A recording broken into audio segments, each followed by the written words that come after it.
It's a bit like what Dietrich Bonhoeffer says, that if you're into community, if community is your thing, you may well not build community. But if love is your thing, love for your brethren, you're going to build community.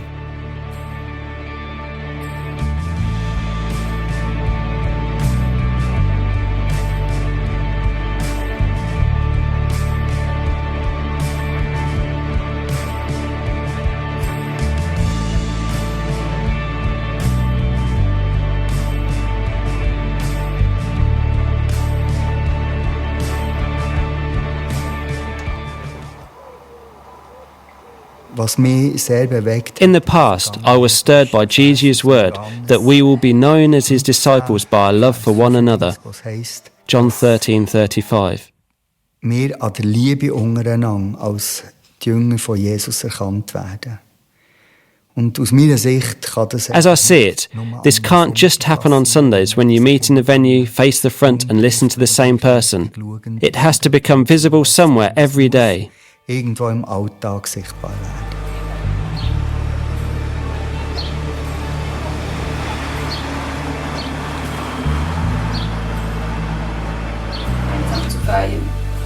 Also ich glaube, in der heutigen individualistischen Welt. In today's individualistic world, a community has a strong statement to broadcast.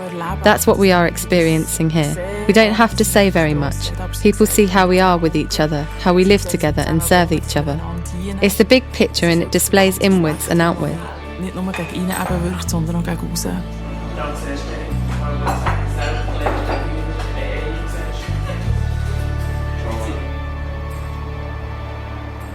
I'm all for community with a mission, missional community, one that's accessible to people, that people can come in and experience, that's not removed, you don't have to go to church to experience Jesus in terms of a building. You just have to come and be among the people of God, and you can find the grace and healing power of God among that people, and that's what's happening.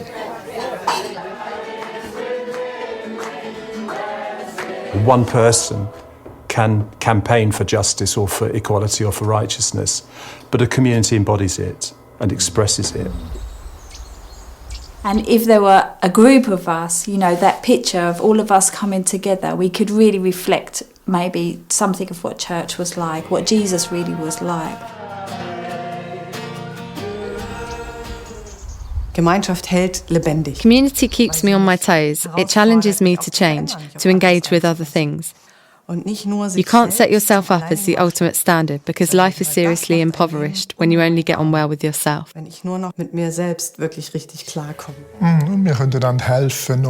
We can help each other to become more and more the person we're meant to be and to discover our gifts. We can learn to look away from ourselves and to serve each other. There are processes. We can develop much more potential through togetherness with others than ever we could by living alone. Potenzial können entwickeln, wenn wir für uns alleine wohnen.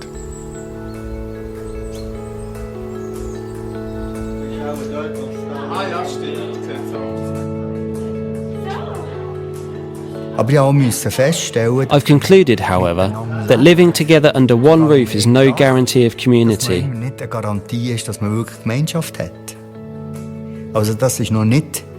Being in the same house doesn't make you radical. Radical means going back to the roots. Radical means being ready to open up to others. No hiding, letting your mask drop. Wenn du bereit bist, dich im anderen zu offenbaren. Nichts zu verstecken. Kein Maskenbau. Das Intimität. Intimacy roughly translates as into fear. You have to make yourself vulnerable, open yourself up, so your brother can open you up too. He could put you down, but since he's also ready for this level of giving, a connection is established that is extremely strong. Auch bereit ist, sich herzugeben, passiert eine Verbindung, die extrem stark ist. I'll be very honest with people that it is not an easy life. It is a good life, but it is a life that is possible because you make sacrifices. You lose independence. which is obvious because you're a family.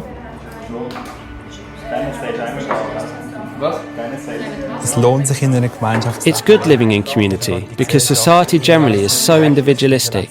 Everyone lives for themselves and seems to think that what they get out of it is freedom. You do what you like, it's cool, but in fact you lose a great deal by living your life alone. When you're on a journey together, it can seem at first like you're losing out, sacrificing your time, doing things for others, even housekeeping for them, but you get so much back. When you have a problem, someone can help. If you're studying, someone can give you input, and so on. You recognise that other people are there for you to help you on. It's give and take, which makes life valuable. We have gifts we bless others with. We can help and support them.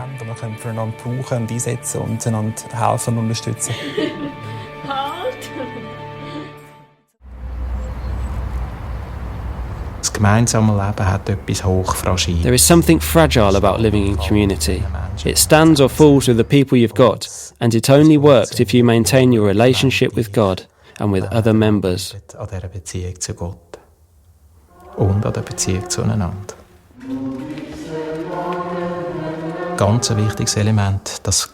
One crucial element is prayer. We have fixed hours of prayer 3 times a day, and each member pledges to be present for at least one of those.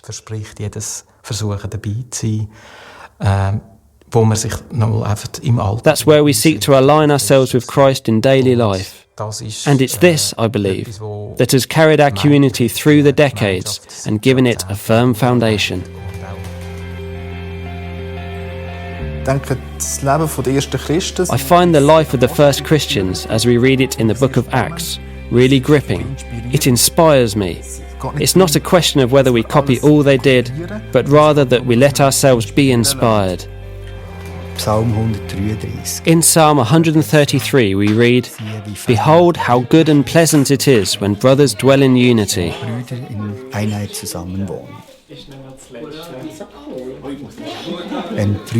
When brothers and sisters are really ready to live together in unity, to overcome the battles and difficulties, and so become a true community, Jesus will be in the midst.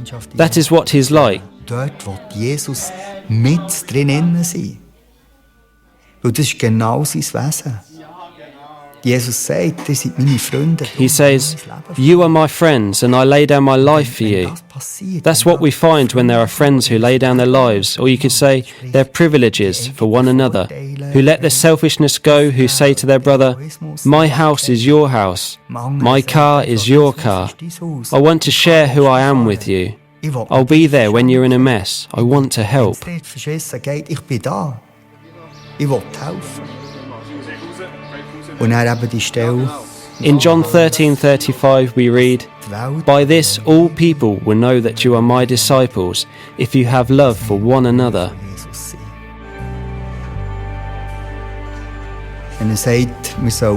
What does that mean, to love each other? Answer, to pour ourselves out for others and to live accountable lives with them.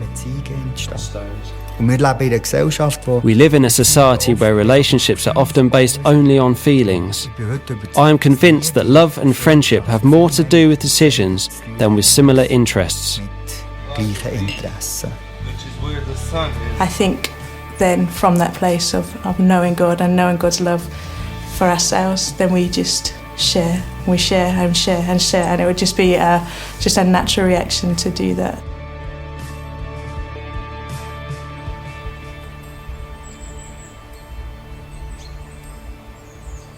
The other thing is that we want to be involved with people on the margins, to offer them the chance to integrate once more and find their way in life. We want to offer this place to young people who haven't managed to find work. We want to enable them to undergo training in the various professions represented here: agriculture, cooking, housekeeping or maintenance.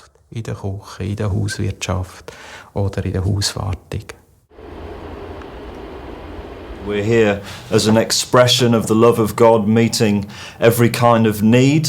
We have a variety of people coming in here, people who need friendship, people who need to learn new skills, people who have no home, no work, people who are hungry, and they come in and we do our best to meet their needs. So it's as near as we can get to 24/7 church on the street with the people, meeting real needs in our town. So we give to the people who shape us, to the communities that shape us. We then have this mission fund that we want to bless people abroad or send people from our community to go abroad. And we also have the Poor and Needy Fund is for local. Everybody in the community then has opportunity and access to this fund. So if they see someone who is a single mum who's just lost their washing machine, for example, and they didn't have the money personally to do it, they can pull on the 24/7 Poor and Needy Fund to do that. We need to encourage people to look and to see and to be brave enough to take and give the money. So, but it's available then to everybody.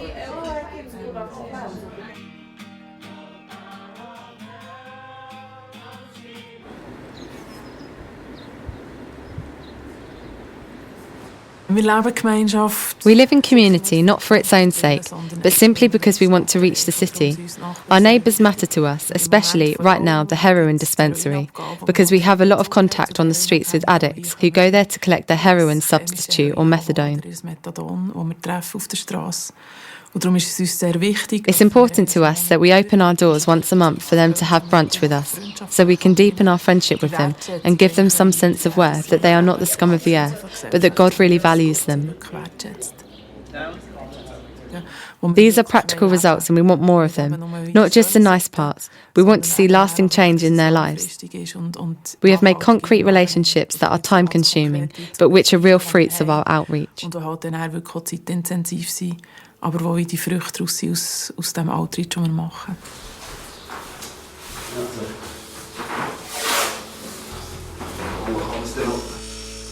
It inspires me to see the way people in community give themselves to people around them. And these are just a few of their stories. Every community could tell you dozens more. Johannes, what do you speak from Mongolia? As we are on this community journey together, God has promised his blessing. Jesus says, "Where 2 or 3 gather in my name, there am I with them."